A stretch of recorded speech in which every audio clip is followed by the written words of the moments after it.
இந்த hibiscus hair serum பண்ணுறதுக்கு ஒரு பவுல் எடுத்துக்கோங்க. அதில் கொஞ்சம் டிஎம் வாட்டர் ஆட் பண்ணிக்கோங்க. அதில் ஃப்ரெஷ்ஷாக பறித்த செம்பருத்தியை ஆட் பண்ணிக்கோங்க. ட்ரைடு இருந்துச்சுனாலும் போடலாம், ஆனால் ஃப்ரெஷ்ஷாக நீங்கள் போடும்போது அதோட பெனிஃபிட்ஸ் வந்துட்டு இன்னும் அதிகமாக கிடைக்கும். ஸோ முடிஞ்ச அளவுக்கு ஃப்ரெஷ்ஷாக உங்களுக்கு செம்பருத்தி பூ கிடச்சிச்சின்னா அதை எடுத்து போட்டுக்கோங்க. போட்டுட்டு இப்போ இதை நம்ம பாயில் பண்ணணும்.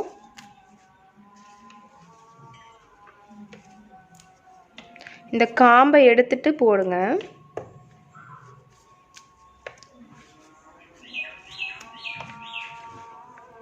இந்த மாதிரி போட்ட பின்னாடி ஸ்டவ் ஆன் பண்ணலாம்.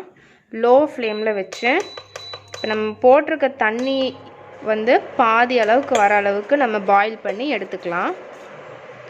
இந்த தண்ணி வந்துட்டு ஃபுல்லாக இந்த செம்பருத்தி கலர் வந்துடும். அப்போ ஆஃப் பண்ணிடலாம். இது பாயில் ஆகட்டும்.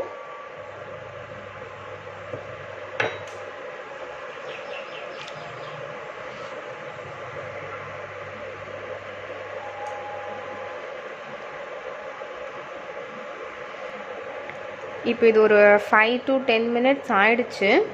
இன்னும் கொஞ்சம் நேரம் விடுவோம். கலர் வந்துட்டு இன்னும் கொஞ்சம் நல்லா டார்க்காக கிடைக்கிற அளவுக்கு இதை நல்லா கொதிக்க வைப்போம். இப்படி நல்லா பாயில் ஆகும்போது இந்த பூவை வந்து இப்படி நல்லா குத்தி விடுங்க. அப்போ என்ன ஆகும்னா இந்த பூவில் இருக்க வளவளப்பு தன்மை வந்துட்டு வாட்டரில் வரும். ஸோ அதுக்காக இந்த மாதிரி கொஞ்சம் இப்படி குத்தி குத்தி விடுங்க.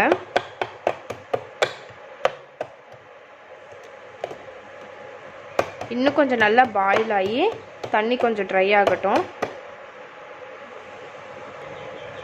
இப்போது நல்லா இந்த செம்பருத்தி வந்து கொதிச்சிருச்சு. வாட்டரோட கலர் பாருங்கள் ஃபுல்லாக சேஞ்ச் ஆகிடுச்சு. ஆஃப் பண்ணிடலாம். ஆஃப் பண்ணி இது ஃபுல்லாக நல்லா ஆறட்டும். ரூம் டெம்பரேச்சர் வந்ததும் நம்ம மற்ற ப்ரொசீஜர்லாம் பண்ணலாம். இந்த ஹைபிஸ்கஸ் வாட்டரை நல்லா ஆற வச்சு வடிகட்டி எடுத்தாச்சு. இது வந்து ஒரு 100 ml அளவுக்கு நான் எடுத்திருக்கேன். இப்போ இது கூட நம்ம ஒரு விட்டமின் E கேப்சூல் ஆட் பண்ணிக்கலாம். இது ஒரு கேப்சூல் ஆட் பண்ணிக்கலாம். அடுத்து கிளிசரின் வந்துட்டு ஒரு 1/2 டீஸ்பூன் ஆட் பண்ணிக்கோங்க.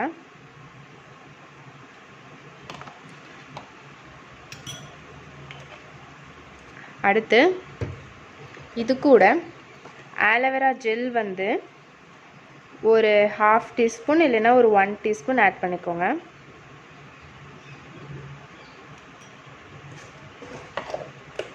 அடுத்து இது ஒரு ஒன் மந்த் வரைக்கும் வச்சு யூஸ் பண்ணுறதுக்காக ஃபீனாக்சில் எத்தனால் ப்ரிசர்வேட்டிவ் வந்துட்டு ஒரு 5 drops ஆட் பண்ணிக்கலாம். ப்ரிசர்வேட்டிவ் இல்லைன்னா நீங்கள் ஃப்ரிட்ஜில் கூட ஸ்டோர் பண்ணி வச்சு யூஸ் பண்ணலாம். போதும். இது எல்லாத்தையும் நல்லா மிக்ஸ் பண்ணி விட்டுறலாம்.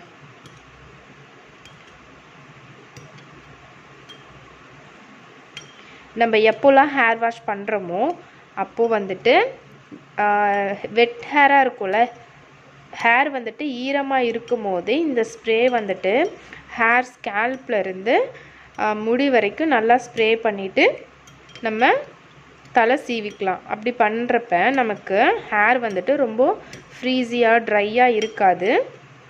நல்ல ஒரு சாஃப்ட்னஸ் கிடைக்கும். அப்புறம் ஒரு ஷைனி லுக் வந்துட்டு நமக்கு கிடைக்கும். இதை உங்கள்கிட்ட ஏதாச்சும் ஒரு ஸ்ப்ரே பாட்டில் இருந்துச்சுன்னா அதில் ட்ரான்ஸ்ஃபர் பண்ணிடுங்க.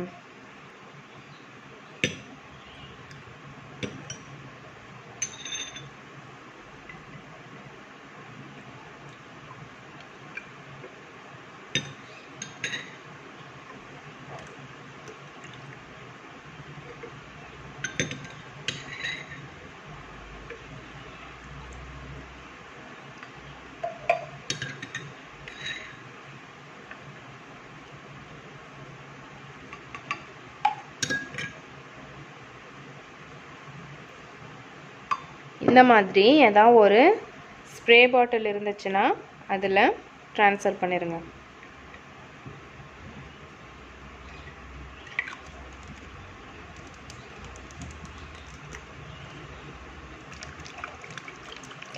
பாட்டிலில் ட்ரான்ஸ்ஃபர் பண்ண பின்னாடி நல்லா ஷேக் பண்ணிவிட்டு நம்ம குளிச்சுட்டு வந்ததும் ஹேரில் வந்துட்டு நல்லா ஸ்ப்ரே பண்ணி விட்டுருங்க.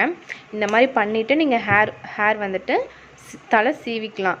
இப்படி பண்ணுறப்ப இந்த ஸ்ப்ரேனால் உங்களுக்கு உங்களோட ஹேர் வந்துட்டு ரொம்ப ட்ரை ஆகாது. ஓரளவுக்கு உங்களோட ஃப்ரீசினஸ் வந்துட்டு கண்ட்ரோல் பண்ணி கொடுக்கும். இதே மாதிரி ட்ரை பண்ணி பாருங்கள். அண்ட் மறக்காமல் நம்ம சேனலை சப்ஸ்கிரைப் பண்ணுங்கள். தேங்க்ஸ் ஃபார் வாட்சிங்.